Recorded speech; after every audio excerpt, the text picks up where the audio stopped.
کتنا تیار ہوگے تم؟ وقت دیکھو کیا ہو رہا ہے. کتنی دیر ہے شازل؟ بابا بس 10 منٹ. میں نے اپنے بالوں پر جیل لگا کر کنگھے سے اپنے بال آگے سے کچھ اونچے کرتے ہوئے کہا. میرے والد مجھے دیکھنے لگے، پھر کہنے لگے لڑکیوں کو مات دیتی ہے تمہاری تیاری. پچھلے آدھے گھنٹے سے میں تیار ہوں. پھر انہوں نے گھڑی دیکھی، کہنے لگے مجھے تو لگ رہا ہے جب پہنچیں گے تو ہمیں برتن دھونے پڑیں گے. میں نے کہا بس بس ہو گیا تیار. جلدی سے میں نے اپنے بالوں کو سیٹ کیا، موزے چڑھانے لگا. میرے والد نے سفید شلوار قمیض پہن رکھی تھی، اوپر سے براؤن کلر کی شال. ان کی ایسی سادی سی تیاری تھی، لیکن میں شازل تھا، شازل سکندر. مجھے شروع سے ہی اپنے آپ کو ٹپ ٹاپ رکھنے کا بہت شوق تھا. میرے والد مجھے دیکھ کے مسکرا رہے تھے، کہنے لگے جلدی کرو، میرا دوست میرا گلا دبا دے گا کہ اول تو تم شادیوں پہ آتے نہیں ہو، آ گئے ہو تو وہ بھی اس وقت جب سب کچھ ختم ہو گیا ہے. میں نے کہا 2 منٹ ہو گیا ریڈی یار بابا آپ بھی نا. فٹافٹ سے میں نے آخری بار طائرانہ نظر سامنے ڈریسنگ ٹیبل کے شیشے پہ ڈالی. سب کچھ ٹھیک تھا. بابا کہنے لگے اب گھر بھی لاک کرنا ہے. مجھے لے کر وہ گھر سے باہر نکلے، گھر کو لاک کیا. تب تک میں نے گاڑی اسٹارٹ کر دی تھی. ہم دونوں ہی ایک دوسرے کا سہارا ہیں. میری والدہ کے انتقال کو 5 سال ہو چکے تھے. میرے والد دیکھنے میں میرے باپ کم اور بڑے بھائی زیادہ لگتے تھے. صرف ان کی کنپٹیوں کے ہی کچھ بال سفید تھے. حالانکہ خود پہ زیادہ توجہ نہیں دیتے تھے، لیکن پتہ نہیں کیا بات تھی، پھر بھی مجھ سے زیادہ گریسفل شخصیت کے مالک تھے. جب میری والدہ کا انتقال ہوا تو میں 12ویں جماعت میں پڑھتا تھا. میری والدہ کے پیٹ میں رسولی کا آپریشن تھا. اس آپریشن کے دوران ان کا انتقال ہو گیا. میرے لیے یہ سب بہت بڑا صدمہ تھا. صدمہ تو یہ بابا کے لیے بھی بہت بڑا تھا، لیکن اس وقت انہوں نے ہی مجھے سنبھالا تھا. ابھی میری والدہ کے انتقال کو زیادہ وقت نہیں گزرا تھا جب رشتہ داروں نے میرے باپ کو دوسری شادی کا مشورہ دینا شروع کر دیا تھا. میں بہت ڈپریشن میں آ چکا تھا، کیونکہ میں جانتا تھا کہ سوتیلی ماں نا ہمیشہ سوتیلی ہی ہوتی ہے، کبھی سگی نہیں بنتی.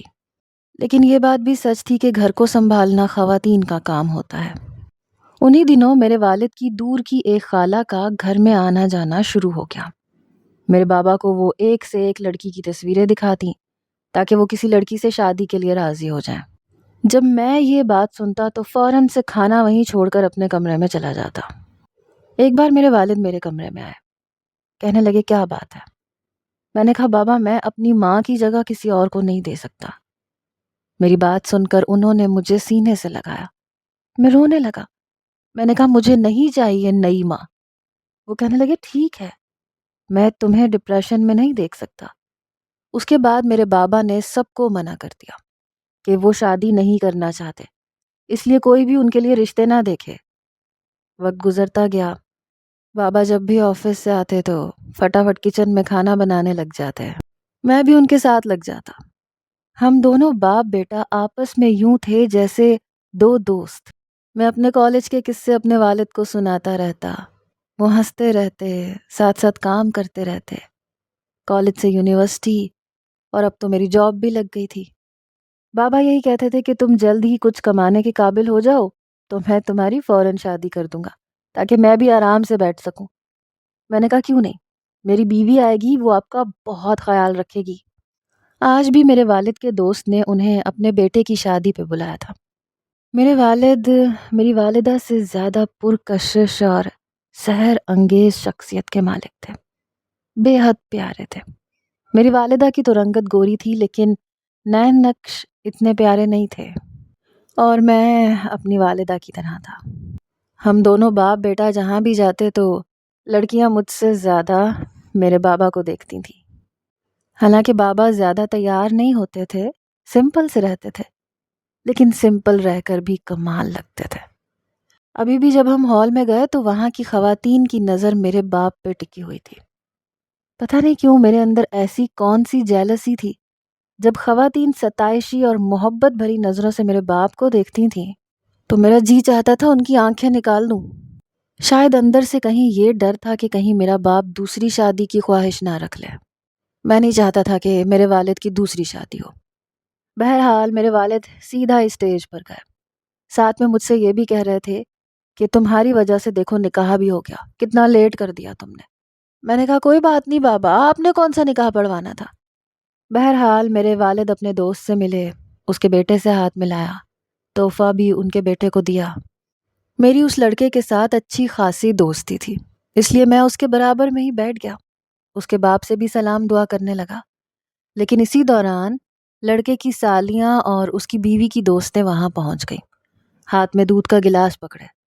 میں اٹھنے لگا تو اس نے میرا ہاتھ پکڑ لیا، کہنے لگا یہیں بیٹھے رہو یار، یہیں بیٹھ جاؤ، یہ تو ٹولیوں کی صورت میں میری سالیاں پہنچ گئی ہیں، اب میرے ساتھ بھی کوئی نہ کوئی کارکن ہونا چاہیے جو ان سے مقابلہ کرے۔ اس کی بات سن کر میں ہلکا سا مسکرایا، پھر مجھے باتوں سے اندازہ ہوا کہ لڑکی کی اپنی سگی بہن کوئی نہیں ہے، وہ اکلوتی تھی، البتہ اس کی ایک کزن ہے اور دوستیں ہیں، اور وہ اس وقت 2 لاکھ کی ڈیمانڈ کر رہی تھی۔ سب سے زیادہ ایک لڑکی وہاں آئی اور فیصل کے پیروں کے پاس گھٹنوں کے بل بیٹھتے ہوئے کہنے لگی، دلہا بھائی کنجوسی مت دکھانا، آپ کی شادی کون سا بار بار ہونی ہے، دے دینا بچیوں کو اتنے پیسے، اتنی ہم لوگوں نے منتیں کی ہیں، گلا تک خشک ہو گیا ہے۔ میں نے کہا اگر آپ کا گلا خشک ہو گیا ہے تو یہ دودھ کا گلاس آپ کیوں نہیں پی لیتی؟ اب 2 لاکھ کا دودھ ہم اپنے دوست کو کیسے پلا دیں، وہ بھی اس مہنگائی کے دور میں۔ اس لڑکی نے بڑی تیکھی نظر سے مجھے دیکھا، کہنے لگی آپ کی تعریف؟ میں نے کہا تعریف اس خدا کی جس نے مجھے بنایا۔ میرا جواب سن کے سب لڑکیاں ہنسنے لگی اور اسٹیج کے صوفے کے پیچھے کھڑے سب لڑکے بھی۔ اس نے اپنا ایک ابرو چڑھایا، کہنے لگی میں اپنے بہنوئی سے بات کر رہی ہوں، آپ چپ نہیں رہ سکتے؟ میں نے کہا میرا جگری یار ہے، پیسوں کا معاملہ ہے بھائی، میں کیسے چپ رہ لوں؟ دیکھیں آپ لوگ 25,000 لینا چاہتے ہیں تو وہ میں آپ کو دلوا دوں گا، کیا خیال ہے؟ میں نے اپنی ایک آنکھ دبا کے کہا۔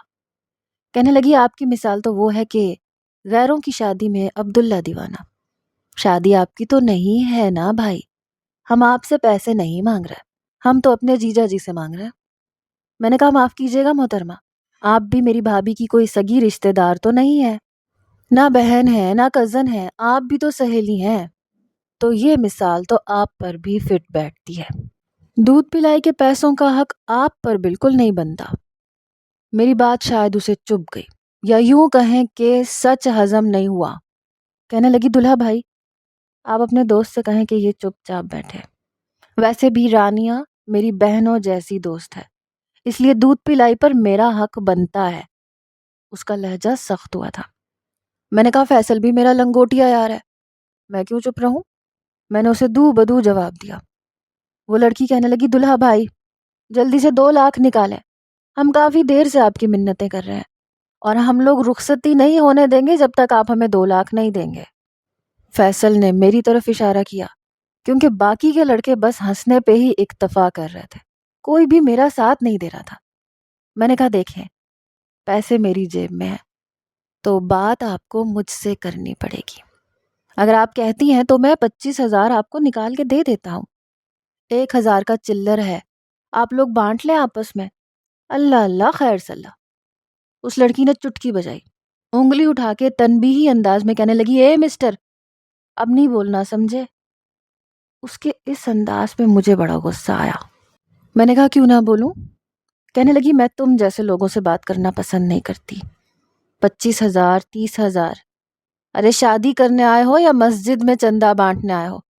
اگر تمہیں میرے بہنوئی کا اتنا ہی خیال تھا تو پھر پوچھ لینا تھا کہ سالیوں کا اسٹینڈرڈ کتنا ہائی ہے، اس حساب سے جیب میں پیسے ڈال کے لانے چاہیے تھے۔ اب اتنی حیثیت نہیں ہے تو پھر چپ چاپ بیٹھے رہو، خالی جیب ہیرو مت بنو۔ مجھے لگا جیسے اس نے میری اہانت کی ہو۔ میں کھڑا ہو گیا۔ میں نے کہا حیثیت کی بات مت کرنا مجھ سے، تمہاری سوچ سے زیادہ پیسے ہیں میری جیب میں، لیکن میں سامنے والے کی اوقات دیکھ کے بات کرتا ہوں۔ یہ سن کے وہ بھی کھڑی ہو گئی، باقی سب لڑکیاں لڑکے چپ ہو گئے۔ وہ میرے سامنے آ کے کھڑی ہو گئی، کہنے لگی کیا کہا تم نے؟ تم مجھ سے اوقات کی بات کر رہے ہو؟ تم ہوتے کون ہو مجھے یہ کہنے والے؟ میں نے کہا تم ہوتی کون ہو مجھے یہ سب کہنے والی؟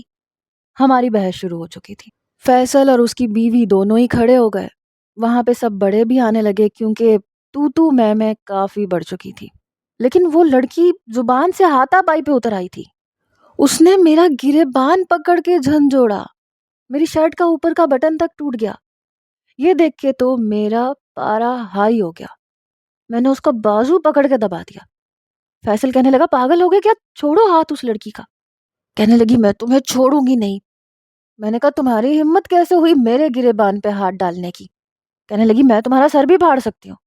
سب لڑکیاں اس لڑکی کو پیچھے کرنے لگیں، یہاں تک کہ رانیہ بھی، لڑکی اور فیصل کے والدین بھی آ گئے، یہاں تک کہ بابا بھی وہاں پہنچ گئے۔ فیصل کہنے لگا یار ہاتھ چھوڑو اس کا۔ میں نے جھٹکے سے اس کا ہاتھ چھوڑا۔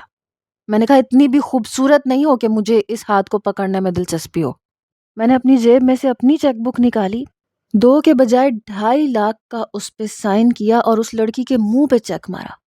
میں نے کہا لو، میں نے تمہیں اپنی حیثیت دکھا دی، سنبھال کے رکھ لو اسے۔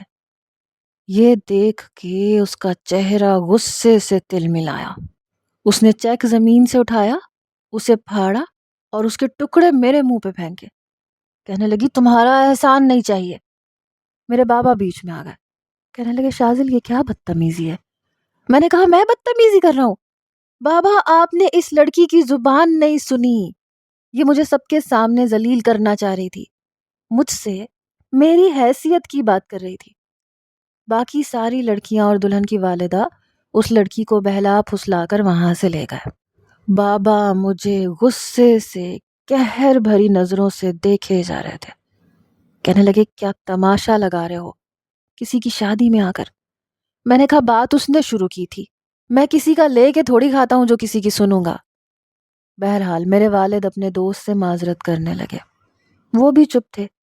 فیصل بھی مجھے سمجھانے لگا کہ یار ایسے معاملات میں ٹھنڈے دماغ سے کام لیتے ہیں، لڑکیاں بہت کچھ کہتی ہیں، مجھے نہیں پتا تھا تم اتنے ہائپر ہو جاؤ گے، ورنہ میں خود ہی معاملہ سنبھال لیتا۔ میں نے کہا اتنی بدتمیز لڑکی میں نے اپنی زندگی میں نہیں دیکھی، یہ تو کوئی بات نہیں ہوئی وہ میری حیثیت پہ آ جائے۔ بہرحال کھانا لگ چکا تھا لیکن بدمزگی پھیل چکی تھی، میں نے تو ایک نوالا بھی نہیں لیا، بابا نے بھی ٹھیک سے کچھ نہیں کھایا، بس مجھے واپس لے کے آ گئے اور گاڑی میں بیٹھ کے ان کی کلاس شروع ہو چکی تھی۔ تمہیں تمیز نہیں ہے، تمہیں کیا ضرورت پڑی تھی لڑکیوں سے بحث کرنے کی؟ فیصل تمہیں جانتا ہے، اس کی سالیاں تو نہیں جانتی نا، یار تمہاری شادی تو نہیں ہو رہی تھی نا، تمہیں ضرورت کیا پڑی تھی یہ سب کرنے کی؟ میں نے کہا بابا فیصل نے ہی مجھے کہا تھا کہ میں اس کا ساتھ دوں، اور بات مذاق میں ہی ہو رہی تھی، لیکن وہ لڑکی آپے سے باہر ہو گئی تو ظاہر ہے اس کو اس کی اوقات تو یاد دلانی تھی نا۔ میرا غصہ ٹھنڈا ہونے کا نام ہی نہیں لے رہا تھا۔ بہرحال بات ختم ہو چکی تھی۔ کچھ دن بعد میں سب کچھ بھول بھال چکا تھا۔ جس ایریا میں ہم رہتے تھے وہاں قریب ہی ایک پارک بنا ہوا تھا جہاں میرے بابا صبح واک کے لیے جاتے تھے، مجھے بھی کبھی کبھی زبردستی گھسیٹ لیتے تھے، لیکن میں اس معاملے میں ذرا لاپرواہ تھا۔ میں نے کہا بابا مجھے سونے دے، میں نے آفس بھی جانا ہے۔ وہ کہنے لگے تو کیا میں نے نہیں جانا، تم نے پتہ نہیں کیوں کہیں اور جاب کر لی، میری اپنی فیکٹری تھی یار، نوابوں کی طرح وہاں پہ کام کرتے۔ چلو اٹھو، واک کرنا صحت کے لیے اچھا ہوتا ہے۔ میں نے کہا مجھے نہیں کرنی، آپ جائیں نا، آپ کریں۔ وہ صبح واک کرتے تھے اور اپنی فیکٹری سے شام کو ہی واپس آ جاتے تھے۔ کہتے تھے کہ بہت زیادہ محنت کس کے لیے کروں، میرے کون سا کوئی درجن بچے ہیں، ایک تم ہی تو ہو، اور میں بھی نہیں چاہتا تھا کہ وہ خود کو تھکائیں۔ وہ شام کو جلدی آ جاتے، شام کو بھی پارک میں چلے جاتے، کہتے تھے تم تو 8 بجے سے پہلے گھر نہیں آتے۔ میں بور ہوتا رہتا ہوں یار۔ پارک میں بچوں کے ساتھ کھیل بھی لیتے تھے، ہنسی مذاق کرتے رہتے تھے، یوں ان کا وقت گزر جاتا تھا۔ بہرحال ایک بار میں جلدی گھر آ گیا، میں نے سوچا آج بابا کے ساتھ میں بھی پارک چلا جاؤں، واک کر لیں گے، لیکن جب گھر آیا تو وہی سستی مجھ پہ سوار ہونے لگی، کیونکہ بابا تو جا چکے تھے۔ وہ ہوتے تو مجھے زبردستی اپنے ساتھ لے جاتے۔ میں نے سوچا چلو چائے بناتا ہوں، مزے سے پیتا ہوں۔ ابھی میں چائے بنا ہی رہا تھا جب مجھے بابا کی باتیں کرنے کی آواز آئی۔ وہ شاید گھر آ چکے تھے، لیکن باتیں کس سے کر رہے تھے؟ میں نے کچن سے منہ باہر نکالا تو بابا کے ساتھ کھڑی لڑکی کو دیکھ کے میرا دماغ کھول کے رہ گیا۔ وہ وہی لڑکی تھی۔ بابا کہنے لگے آؤ بیٹا اندر آؤ۔ اس کا ہاتھ بابا نے پکڑ رکھا تھا۔ میں کچن سے باہر آ گیا۔ مجھے دیکھ کے وہ حیران بھی ہوئی اور غصے سے آگ بگولا بھی۔ کہنے لگی یہ اس خبیث کا گھر ہے؟ مجھے نہیں رکنا یہاں پہ انکل، آپ میرا ہاتھ چھوڑیں، میں گھر جا کے خود ہی دوا لگا لوں گی۔ شاید اس کے ہاتھ پہ چوٹ لگی تھی۔ بابا کہنے لگے نہیں نہیں بیٹا میں لگا دیتا ہوں، اور کچھ نہیں کہے گا یہ تمہیں۔ میں نے کہا کیوں نہیں کہوں گا؟ یہ ہوتی کون ہے میرے گھر میں آنے والی؟ اے لڑکی چلو شاباش نکلو میرے گھر سے باہر۔ میں نے انگلی سے باہر کی طرف اشارہ کیا۔ وہ بابا سے اپنا ہاتھ چھڑوانے لگی۔ کہنے لگی انکل میرا ہاتھ چھوڑے، میں لعنت بھیجتی ہوں اس پہ بھی اور اس کے گھر پہ بھی، میں خود دوا لگا لوں گی، اور اتنی بھی چوٹ نہیں آئی، میں آپ سے پہلے بھی کہہ چکی تھی کہ کوئی بات نہیں ہے۔ میرے والد مجھے غصے سے دیکھنے لگے۔ کہنے لگے شازل اپنا منہ بند کرو اور جا کے چائے بناؤ اور 3 کپ چائے بنانا۔ میں نے کہا میں کیوں 3 کپ چائے بناؤں؟ کہنے لگے میں اس لڑکی کو اپنے ساتھ لے کے آیا ہوں کیونکہ میری گاڑی سے یہ ٹکرا کے زخمی ہوئی ہے۔ بس میری آنکھوں کے سامنے اندھیرا چھا گیا تھا، چکر آ گیا تھا، بیچاری کو گاڑی لگ گئی۔ یہ سن کر اس لڑکی کو بھول بھال کے میں بابا کی طرف آیا۔ میں نے کہا آپ کو کیا ہوا؟ یقیناً بی پی ہائی ہوا ہوگا، آپ نے آج میڈیسن نہیں لی ہوگی۔ بابا آپ بنا عجیب ہے۔ کہنے لگے یار بھول گیا تھا، ایک تو دوائیوں نے میری جان پکڑ رکھی ہے، جان ہی نہیں چھوڑتی۔ میں نے کہا آپ بیٹھے میں آپ کو میڈیسن دیتا ہوں۔ کہنے لگے اچھا دے دینا میڈیسن، پہلے جاؤ فرسٹ ایڈ باکس لے کر آؤ، بیچاری بچی کے بہت چوٹیں لگی ہیں، اس کا بھی ظرف ہے کہ اس نے مجھے کچھ نہیں کہا۔ بہرحال بات کچھ ایسی تھی کہ میں چپ ہو گیا۔ بابا کو فرسٹ ایڈ باکس لا دیا، میڈیسن بھی لا دی۔ اس کی کوہنیوں سے خون نکل رہا تھا، ہاتھ بھی چھل گئے تھے، پاؤں پہ بھی چوٹ آئی تھی۔ مجھ سے کہنے لگے جاؤ تم چائے بناؤ، اور فریج میں نے نگٹس اور کباب بنا کے رکھے تھے، وہ فرائی کر کے لے کے آؤ۔ بہرحال میں چاہتا نہیں تھا اس لڑکی کی کوئی خاطر تواضع کروں، لیکن بہرحال یہ مجبوری تھی، میرے والد کی وجہ سے اسے چوٹ آئی تھی۔ میں کچن میں چلا گیا۔ بابا شاید اس کے دوا لگا چکے تھے۔ کہنے لگی انکل مجھے کچھ نہیں کھانا، نہ چائے پینی ہے، میں بس جاؤں گی، میرے گھر والے پریشان ہو رہے ہوں گے۔ میرے والد کہنے لگے ارے بیٹا میں آپ کو گھر تک چھوڑ دوں گا، میں میڈیسن کھا لوں پہلے۔ وہ کہنے لگی نہیں آپ آرام کریں۔ تب تک میں چائے اور دوسرے لوازمات ٹیبل پہ رکھ چکا تھا، لیکن میں اپنی چائے کا کپ اٹھا کے اپنے کمرے میں چلا گیا۔ نہ تو میں اس لڑکی کی شکل دیکھنا چاہتا تھا، نہ ہی وہاں بیٹھنا چاہتا تھا۔ کچھ دیر بعد میرے بابا میرے کمرے میں آئے۔ کہنے لگے بدتمیزی کی بھی کوئی حد ہوتی ہے۔ میں نے کہا مجھے نہیں پتا تھا اس چڑیل کی آپ کی گاڑی کے ساتھ ٹکر ہوئی ہے، ورنہ میں اپنے جذبات پہ کچھ قابو رکھ لیتا۔ میرے والد کہنے لگے جب سے تم نے نوکری شروع کی ہے تم بہت زیادہ بدلحاظ ہوتے جا رہے ہو، تمیز سے رہا کرو۔ میں چپ ہو گیا۔ مجھے لگا کون سا اس لڑکی سے میری ملاقات ہونی ہے، لیکن ایسا نہیں تھا۔ کچھ دن بعد میں نے اس لڑکی کو اپنے آفس میں دیکھا۔ یہ بھی ایک اچانک اور اتفاقیہ ملاقات تھی۔ جب میں اپنے باس کے کمرے میں گیا تو سامنے کرسی پر باس کسی لڑکی کو نوکری دینے کی خوشخبری سنا رہے تھے۔ بہرحال مجھے تو اس بات سے مطلب نہیں تھا کہ وہ کون ہے۔ میں نے کہا سر میں کم ان؟ کہنے لگے ہاں آؤ شازل۔ جیسے ہی میں ان کے پاس گیا میں نے کہا سر اس فائل پر سائن کر دیں، ویسے میں نے ری چیک تو کر لی ہے، کوئی غلطی نہیں ہے۔ جیسے ہی میں نے ایک اچٹتی نظر سامنے بیٹھی لڑکی پہ اٹھائی تو وہ مجھے غصے سے دیکھ رہی تھی۔ یہ وہی لڑکی تھی۔ اسے وہاں بیٹھے دیکھ کے میرا پھر سے فشار خون بڑھنے لگا۔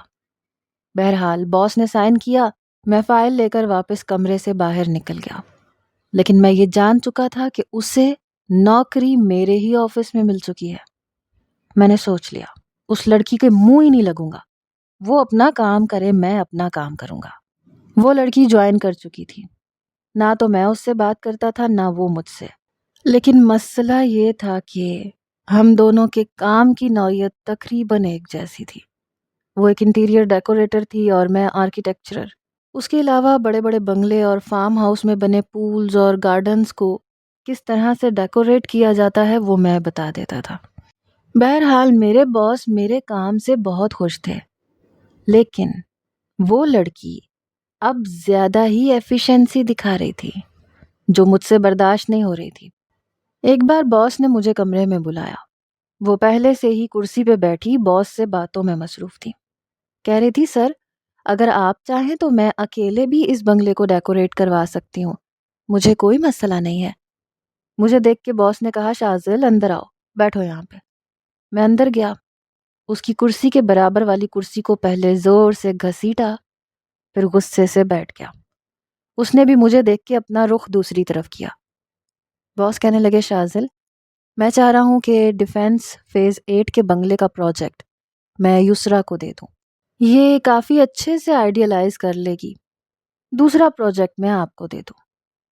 مجھے تو جیسے آگ لگ گئی۔ یہ لڑکی میری بینڈ بجانے کے لیے یہاں آئی تھی۔ یوں تو مجھے اچھی تنخواہ ملتی تھی، لیکن جس پروجیکٹ میں باس کو زیادہ فائدہ ہوتا تھا وہ مجھے پرسنٹیج بھی دیتا تھا۔ میں نے کہا، سر یہ ڈیل تو آپ نے میرے ساتھ فائنل کی ہے، مجھے نہیں لگتا کہ آپ کو میرا کام کسی اور کو دینا چاہیے۔ اس سے پہلے کہ باس کچھ کہتے، وہ لڑکی جس کا نام یسرا تھا فوراً سے بول پڑی۔ کہنے لگی، سر آپ رہنے دیں، ویسے بھی میں کسی کے پیٹ پہ لات نہیں مارنا چاہتی۔ مسٹر شازل مجھ سے زیادہ ضرورت مند ہے، میں تو شوقیہ کام کر رہی ہوں، آپ رہنے دیں، میں کوئی دوسرا پروجیکٹ کر لوں گی، ایسے ہی ان کا نقصان ہو جائے گا، پرسنٹیج کٹ جائے گی ان کی۔ اس کے لہجے میں، انداز میں میرے لیے طنز چھپا ہوا تھا۔ مجھے بڑا غصہ آیا۔ میرا ہی کام مجھے یوں واپس مل رہا تھا جیسے اس نے احسان کر کے کپڑے میں لپیٹ کے میرے منہ پہ مارا ہو۔ میں نے کہا، نہیں آپ ایسا کریں، آپ کوئی دوسرا آزما لیں، پتہ بھی تو چلنا چاہیے نا کہ ایفیشنسی کیسی ہے، آپ انہیں آزما لیں، میرے پاس اور بہت سے پروجیکٹس ہیں، میں ان پر کام کر لوں گا۔ میں نے اس کا احسان ویسے ہی لپیٹ کر اس کو واپس کیا۔ باس کہنے لگے، چلو ٹھیک ہے، آپ اسی پر کام کریں۔ پھر مجھ سے کہنے لگے، شازل اب یسرا بھی کسی کام کے لیے ہائر ہو گئی ہیں تو میں بھی آگے آپ دونوں کو مل کر ہی کام کرنا پڑے، کیونکہ فارم ہاؤس والا پروجیکٹ کافی بڑا ہے، وہ کسی ایک بندے کے بس کی بات نہیں ہے۔ بہرحال اس وقت میں اٹھ کے جا چکا تھا، لیکن میں سوچ چکا تھا کہ میں باس کو صاف کہہ دوں گا کہ میں کب سے اس فارم ہاؤس کے پروجیکٹ پہ محنت کر رہا ہوں، سارا نقشہ میں نے بنایا تھا، فارم ہاؤس میں نے دن رات محنت کر کے بنوایا تھا، مزدوروں سے ساری کھپائی مجھے کرنی پڑی تھی کہ کیا کرنا ہے، کیسے کرنا ہے، اور میں نہیں چاہتا تھا کہ اب یسرا اس پہ ذرا سی محنت کرے اور کامیابی کا لیبل اپنے گلے میں ڈال لے۔ لیکن وہ لڑکی میری سوچ سے زیادہ تیز اور ہوشیار تھی۔ جیسے ہی اس کا پروجیکٹ ختم ہوا، سر نے سارے اسٹاف کے سامنے اس کی بڑی تعریفیں کی۔ میرے اندر تو جیسے آگ لگ گئی۔ آج تک یہ ساری تعریفیں میں وصول کرتا آ رہا تھا۔ مجھے بڑا غصہ تھا۔ بہرحال میں بڑے غصے سے لفٹ میں کھڑا ہو گیا۔ اس سے پہلے کہ لفٹ بند ہوتی، وہ جلدی سے اپنے ہاتھ میں 2 فائلیں پکڑے لفٹ کے اندر آ گئی۔ حالانکہ ہم دونوں کو ہی باہر جانا تھا، لیکن میں نے جان بوجھ کے اوپر کے فلور کا بٹن پریس کر دیا اور اس نے گراؤنڈ فلور کا۔ پھر میری طرف دیکھنے لگی، کہنے لگی، یہ کیا بدتمیزی ہے، ویسے بھی آفس آف ہو چکا ہے، میں جانتی ہوں تم نے بھی گھر واپس جانا ہے، تو تم نے اوپر کا بٹن کیوں پریس کیا ہے؟ میں نے کہا، میری مرضی۔ یہ کہہ کے میں نے لفٹ کے سارے بٹن پریس کر دیے۔ یہ دیکھ کے کہنے لگی، یہ کیا بدتمیزی ہے؟ میں نے کہا، میرا دل چاہ رہا ہے آج لفٹ سے جھولا جھولنے کا، تمہیں زیادہ ہی جلدی ہے تو جاؤ سیڑھیوں سے چلی جاؤ۔ کہنے لگی، بہت بدتمیز انسان ہو تم۔ میں نے کہا، ابھی تم نے میری بدتمیزی دیکھی کہاں ہے، مجھ سے نہ زیادہ فری مت ہو، ورنہ میں اپنی بدتمیزی اگر دکھاؤں گا تو بہت برا لگے گا تمہیں، پھر میری شکایت لے کے میرے باپ کے پاس پہنچ جاؤ گی ان کی ہمدردیاں حاصل کرنے کے لیے۔ کہنے لگی، مجھے پتا ہے یہ جو آگ ہے نا تمہیں، اور یہ جو تم منہ سے دھواں نکال رہے ہو، یہ کیوں نکال رہے ہو؟ کہنے لگی، تم سے میری کامیابی برداشت نہیں ہو رہی، اصل میں باس نے میری تعریف کی ہے نا اس لیے۔ بات تو سچ تھی۔ میں نے کہا، ایک بار تمہاری تعریف کیا ہو گئی، تم تو اپنے آپ کو لیڈی ڈیانا سمجھنے لگ گئی، ایسے بہت سے پروجیکٹ میں نے تم سے بہت بہتر کیے ہیں، ہاں لیکن یہ جو باس ہوتے ہیں نا، یہ لڑکیوں کی تعریف بہت زیادہ کرتے ہیں، اور کیوں کرتے ہیں یہ تم مجھ سے زیادہ اچھے طریقے سے سمجھ سکتی ہو۔ یہ کہتے ہوئے میں نے جان بوجھ کے سر سے پاؤں تک اس کے پورے سراپے پہ نظر دوڑائی تھی۔ حالانکہ وہ کچھ زیادہ ماڈل بن کے نہیں آئی تھی، لیکن ایک آفس گرل کے حساب سے ڈریس اپ ہو کے آئی تھی۔ میری بات کا مطلب سمجھ کے اس کا چہرہ غصے سے تب گیا۔ اس نے گراؤنڈ فلور کا بٹن دوبارہ سے پریس کیا اور بڑے زور سے کیا، لیکن میں جانتا تھا کہ لفٹ ہر فلور پہ رک رک کے نیچے جائے گی۔ کہنے لگی مجھے نہیں پتا تھا کہ جیلسی میں لوگ پاگل ہو جاتے ہیں، ان سے کامیابی برداشت ہی نہیں ہوتی۔ پتہ نہیں کیا مصیبت ہے، لفٹ کب نیچے جائے گی۔ میں چپ چاپ اس کی بکواس سن رہا تھا۔ جیسے ہی گراؤنڈ فلور پہ لفٹ گئی تو میں نے اس کے ہاتھ میں پکڑی فائلوں کے نیچے زور سے ہاتھ مارا۔ ساری کی ساری فائلز لفٹ کی زمین پہ گر گئی، پیپرز بھی بکھر گئے۔ کہنے لگی خبیث، الو گدھے، میں تمہیں چھوڑوں گی نہیں۔ میں نے مسکرا کے اسے دیکھا اور لفٹ کے اوپر کے سارے بٹن آن کر کے باہر نکل گیا۔ میں جانتا تھا جب تک وہ پیپرز اٹھائے گی، فائلز میں رکھے گی، تب تک لفٹ اوپر کی جانب چلنا شروع ہو جائے گی۔ یہ کر کے میرے دل کو ذرا سا سکون ملا۔ جب میں باہر آیا تو میری گاڑی پارکنگ ایریا میں کھڑی تھی، لیکن اس یسرا نامی آفت کی اسکوٹی آفس کے سامنے کھڑی تھی۔ وہیں سے مجھے اپنی گاڑی باہر نکالنی تھی، اور پھر اس سے اچھا اور نادر موقع اور کوئی نہیں تھا۔ میں نے پارکنگ ایریا سے اپنی گاڑی نکالی اور جان بوجھ کے اس کی اسکوٹی کو بڑی زور سے ہٹ کیا۔ اس کی اسکوٹی بری طرح سے گر چکی تھی، تب تک وہ نیچے بھی پہنچ چکی تھی۔ جب وہ باہر نکلی، اپنی اسکوٹی کو گرا ہوا دیکھا اور میری گاڑی کو جاتے ہوئے دیکھا تو کہنے لگی، او مسٹر، اندھے ہو کیا؟ میں نے گاڑی بیک کی، دوبارہ سے اس کی گری ہوئی اسکوٹی کو ہٹ کیا اور اس کے سامنے ڈرائیونگ سیٹ کا شیشہ کھول کر اسے غصے سے آگ بگولا ہوتے ہوئے دیکھا۔ میں نے کہا نو پارکنگ میں اپنی پھٹ پھٹیا کھڑی کرو گی تو یہی ہوگا۔ یہ کہہ کر میں گاڑی آگے بڑھا گیا، لیکن کچھ ہی لمحوں بعد میری گاڑی کا بیک ویو مرر چھناکے سے ٹوٹا۔ مجھے اندازہ نہیں تھا وہ لڑکی میری گاڑی کا شیشہ پتھر مار کے توڑ سکتی ہے۔ میں نے سوچا اب نہیں چھوڑوں گا اسے، لیکن جب میں گاڑی سے نیچے اترا تب تک وہ اپنی اسکوٹی میں بیٹھ کے جا چکی تھی۔ میرا اچھا خاصا نقصان ہو گیا تھا۔ گھر جانے کے بجائے پہلے میں مکینک کے پاس گیا۔ 2 گھنٹے بعد میں گھر آیا اور میں بہت غصے میں تھا۔ کھانا بھی بس تھوڑا سا کھایا۔ اگلے روز باس نے کہا کہ فارم ہاؤس کی ڈیکوریشن تم دونوں ہی جا کے کرو گے۔ اگر کوئی اور موقع ہوتا تو شاید میں منع کر دیتا، لیکن مجھے اس لڑکی سے بدلہ لینا تھا، اس لیے میں نے فوراً سے حامی بھری۔ میں نے ساتھ میں یہ بھی کہا کہ میں اپنی گاڑی میں جاؤں گا۔ ویسے بھی یسرا کے پاس گاڑی کے بجائے اسکوٹی ہے، اور مجھے نہیں لگتا کہ اسکوٹی فارم ہاؤس تک جا سکتی ہے۔ اگر یہ مائنڈ نہ کریں تو میں انہیں یہ فیور دے سکتا ہوں۔ باس نے کہا ہاں یہ تو زبردست ہو جائے گا، تم لوگ کل صبح نکل جاؤ اور کوشش کرنا کہ کل شام تک واپسی ہو جائے۔ میں سوچ چکا تھا کہ مجھے کیا کرنا ہے۔ بہرحال اس کے پاس واقعی میں اسکوٹی کے علاوہ اور کوئی کنوینس نہیں تھی، اس لیے صبح ہی صبح وہ میرے ساتھ تھی۔ جاتے ہوئے میں نے بڑی شرافت کا مظاہرہ کیا۔ فارم ہاؤس میں بھی وہ اپنے کام پہ لگ گئی، میں اپنے کام پہ۔ شام سے پہلے پہلے کافی کام نمٹا چکا تھا، باقی کام مزدوروں کا تھا یا وہاں کے ورکرز کا۔ بہرحال میں جانتا تھا شام کو تیز طوفانی بارش کی پیش گوئی ہے، لیکن وہ شاید واقف نہیں تھی۔ اپنا کام وہ بھی وقت پہ ختم کر چکی تھی، کام میرا بھی ختم ہو چکا تھا، لیکن میں لیٹ کرنا چاہتا تھا۔ میں چاہتا تھا کہ جیسے ہی ہم سفر شروع کریں طوفانی بارش شروع ہو جائے۔ ویسے بھی بادل چھانے شروع ہو چکے تھے۔ میں نے موسم کے تیور دیکھے، پھر اپنی خبیث مسکراہٹ چہرے پہ سجائی۔ وہ مجھ سے کہنے لگی شاذل آپ کب تک فری ہوں گے؟ میں نے کہا مس میں بس 1-1.5 گھنٹے تک فری ہو جاؤں گا، تب تک آپ چائے پئیں، موسم انجوائے کریں، پھر چلتے ہیں۔ میں خام خواہ وہاں موجود ورکرز کے ساتھ بحث میں مصروف ہو گیا۔ یہ کیا کیا ہے، وہ ایسے کیوں کر رہے ہو، نہیں یہ ایسے نہیں کرو، بے فضول سی باتیں کر کے میں نے پورا 1.5 گھنٹہ ضائع کیا۔ ویسے بھی فارم ہاؤس شہر سے کافی دور ہوتے ہیں، 2 گھنٹے کی مسافت پر۔ جیسے ہی میں نے دیکھا کہ ہلکی ہلکی بارش شروع ہو گئی ہے، میں یسرا کے پاس آ گیا۔